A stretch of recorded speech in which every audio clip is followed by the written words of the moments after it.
at that. We are back. I am back. That's right. Back in business. Brought to you by Phillips. Phillips. That's right. We have an unofficial sponsor tonight. Unofficial? And Dan in real life. Actually, they can't also. See that poster. Yeah, they can. They can Steve see, Carell like, the plus sandwich. pancakes equals hilarious. Okay, whatever. Anyway, we're here to talk about one of my favorite subjects of all time. Just because it's so much fun to talk about TNA, especially.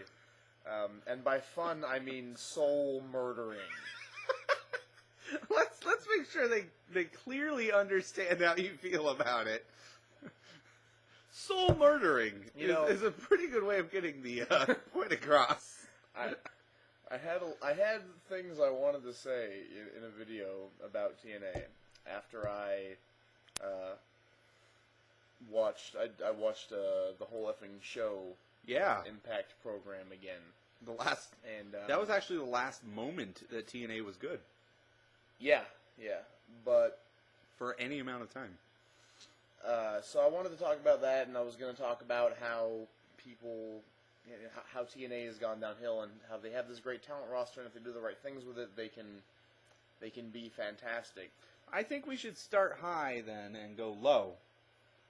The best thing about the whole effing show was the finale of the Best of 5 series. Yes. I mean, but that wasn't the only. I mean, you had the Kurt Angle AJ Styles match. Yep. And you had the RVD Abyss match, which was really good. Mm-hmm. The Knockouts match wasn't great, and the Triple Threat match was not really anything to speak of. But Jeff Hardy and Shannon Moore was really good. And yep. We'll get to Jeff Hardy a little bit later. But that is if Miles here doesn't pin me in a minute 30, and then we won't have time to get to it because the show will end. Right. 17 minutes early. I don't like it either. So, I agree. Yeah, but the 5-match series, the culmination of the 5-match series between the Guns and Beer Money, and the way that series was booked, the way the match was booked, how they kept upping the stakes with the stipulations of the series. This is going to be a ladder match. Here we got a cage match. We got Ultimate X. Culmination of 5th match. What do you want it to be? We want it to be best 2 out of 3 fall. Brilliant. Then the way the match was booked, with the first fall going a long time, and then the second fall being really short because everyone knows who's winning. I saw that too. For the record, we have Against All Odds 2010 going on in the background, and we've skipped to all the worst parts of the show. So we're entertaining ourselves with Matt Morgan dropping Hernandez from the top rope, which was pretty cool. But I hate it. I hate interrupting. No, it's okay. You were making a fantastic point. I was just saying, first fall of the best 2 out of 3 series. First fall goes long, second fall goes short because everyone knows who's winning, and then the third fall goes long. But that was an amazing match. Yeah. I'm sorry, honestly, I was just thinking. I lost my train of thought because you said that thing about the head dropping, and all I could think of was the Kenny King spot in the Ring of Honor show we just watched, where the crowd started chanting, "You killed Kenny." That was fantastic. Yeah, the Ring of Honor, that's what bails us out of our misery when we just subject watched the Ring of Honor to TNA. show, and we're going to watch another one after this. But and to that point as well, I've actually watched a lot of TNA in the last couple of weeks on purpose. Because I do speak pretty lowly about TNA, and you want to quite be able often to back that up because people are going to say, "Have you seen it?" I keep trying to say that TNA does do some things right. If you check out the, I think it's actually from this show. No. It's from one of the last pay-per-views of 2009, Turning Point. Yeah. Well, that was the one with the with the rematch of the three-way for the title. Plus, they also had Homicide versus Amazing Red. Fantastic match. Absolutely great.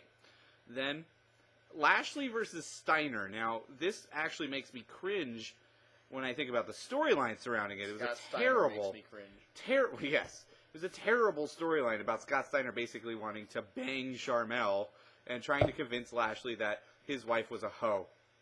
That's pretty much what the storyline was. Faux show. But the actual match was very entertaining, including seeing Scott Steiner do stuff off the top rope and shit, which was phenomenal. But everything around it was such crap.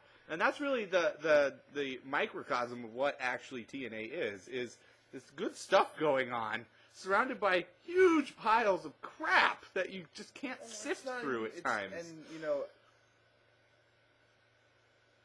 now that's Turning Point 2009, yeah? Correct. Okay. Now, what we're watching now, what's on the television now, is the only show you have from, it's the very beginning of the Hogan-Bischoff era. It's the only show I have in my library, yes. Yes. From the Hogan-Bischoff era. I've watched a bunch since, but this is the only one I actually own. Right, I mean, yeah, exactly. Seen, you know. Because I had the opportunity to purchase quite a few DVDs at like 60% off the other day and passed. Because most of them had no more than one watchable match on the card. I mean, yeah, and that's the thing, is that in 2009, you could say, you know, TNA does some really nice things, but it's just they do too much other things too. Now it's so much worse. It's so much worse. Right, back then you almost gave them a free pass. Even up until this first pay-per-view of 2010, you kind of gave them a free pass in some points because they are technically the number 2 in the business.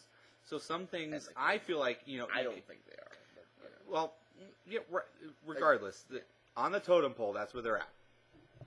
And you give them a free pass for certain things because they do have, you know, less to work with, less to go off of. You know, they are technically the underdog fighting, you know, big bad WWE. And so you try to give them a free pass when necessary, you know, and say, okay, they didn't get this right, but there are great elements and you really should, you know, give this the respect it deserves. Well, that's why we used to give them a pass for their production issues exactly. back in the days. Now the production values are better and the content's gone down. So, you know, you're still finding yourself giving them free passes, and it's like, how long do you let this, you know, how long do you let the bad child be a bad child before you just decide this kid needs help? Well, I mean, and it's, you look at it now, and it's so sad, because the talent is there.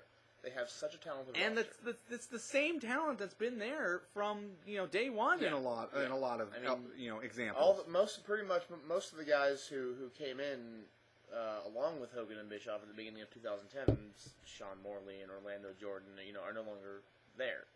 And Brian Kendrick, I mean, doesn't even really do anything with them anymore either. And now Jeff Hardy's gone. So, you know, hopefully. I mean, but how many times do you need to have that beat over your head? But yeah, the influx of talent they brought in. I just have to say, they hired Scott Hall 4 times. Well, so did Vince. Well, but yes. I'm just throwing that out there. They hired him more recently than Vince. Vince did give up on that back around, I don't know, Mania 18. But, you know, it's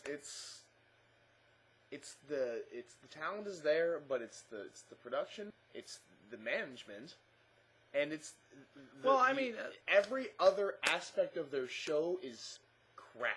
Well, except for their talent roster. The talent is phenomenal, and then you take a look at Dixie Carter, for example, who's overbooked herself as a persona on the show, which is a huge mistake from the get-go. But this is a big issue on the internet with the internet wrestling community all the time, is that she's on Twitter and she tweets about the product and how great things are going. So does Hogan. People fire back at Dixie Carter and Hulk Hogan with, "Hey, your product sucks," or "Hey, couldn't you just book this guy better?" or "Hey, here's this great idea I have." And they blatantly ignore the existence of a mass of fans that are just pissed about what they're having to watch. I mean, they live in this like fantasy world where none of these complaints exist, and they're just it's almost like a cult type following that they have. The people who believe in TNA really do believe that the WWE is the devil and TNA makes the better product, and what they're seeing is new and innovative. It's a private fantasy world shared by Dixie Carter, Hulk Hogan, and the Zorons. It's you know, the return of the Zorons. The return of the Zorons.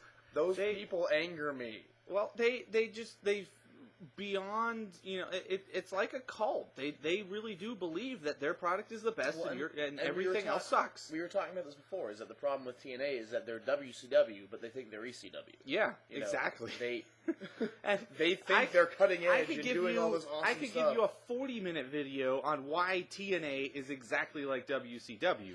Unfortunately, I don't want to waste everyone's time because it's blatantly obvious after watching one episode of TNA that you're watching 1997 WCW all over again with half the same characters. Yeah. And, I mean, if there's one thing that I would say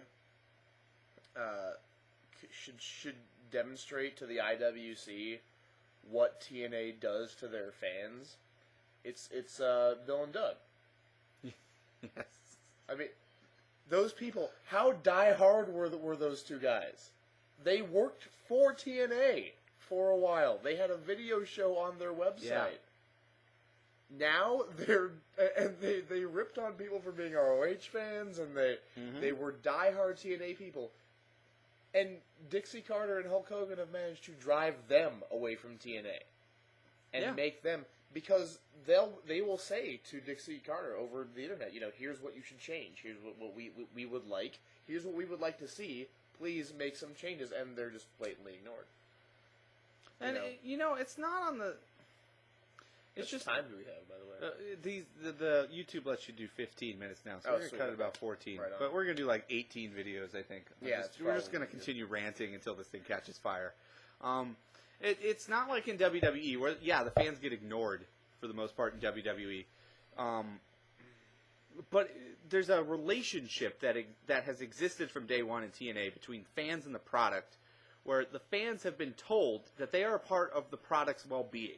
And that they are going to help the product get to where it needs to be. That's how Joe got hired. That's how Austin Aries got hired. That's how they got over. Yeah. Once they were hired, that's how Rhino won the world title. It's how Christian came in, won the world title. Angle. It's how these guys were brought in and promoted. The fans were told from day one that you are a part of our success. You need to help us get where we want to go. So we're going to give you what you want along the way. Styles, Daniels, Joe. The rematch of Styles, Daniels, Joe. They still occasionally have these flashes where we want to do what the fans want because the fans get us where we need to be. And that's the right attitude to have. But they've completely abandoned that in the last 2 years. They've just completely gone away from we need to keep the fans on our side and move forward as a unit. They've just decided that they know what's best, just like the WWE has always done, is they know what's best, and you're going to watch it anyway. The problem is they're not good enough to have the you're going to watch it anyway attitude. Right, because they're not WWE. But, Eric Bischoff, as much as I have a certain respect for him... Absolutely. Does not care what the fans think, and never has. Well, he doesn't have to care, but... when you're part of a promotion that needs to try to build its prestige and build its awareness, the only way you're going to do that is to get fans on your side who then turn around and bring in other fans. You can't build your fan base if you're alienating the people who are most outspoken, like, Bill and Doug. Those people are highly, outspoken about how great your product is, and you run them out the building, Yeah. You're not going to get anybody on your side if you ignore the fans and then pretend that they're not even there, but then insist that they continue buying your product, and you put on something like Victory Road 2011. You're just going to drive your fans away en masse at that point. I think that's a really good point where we should stop and pick this up. Yeah, so because I really want to talk about Victory Road. Let's talk about Victory Road in just a moment.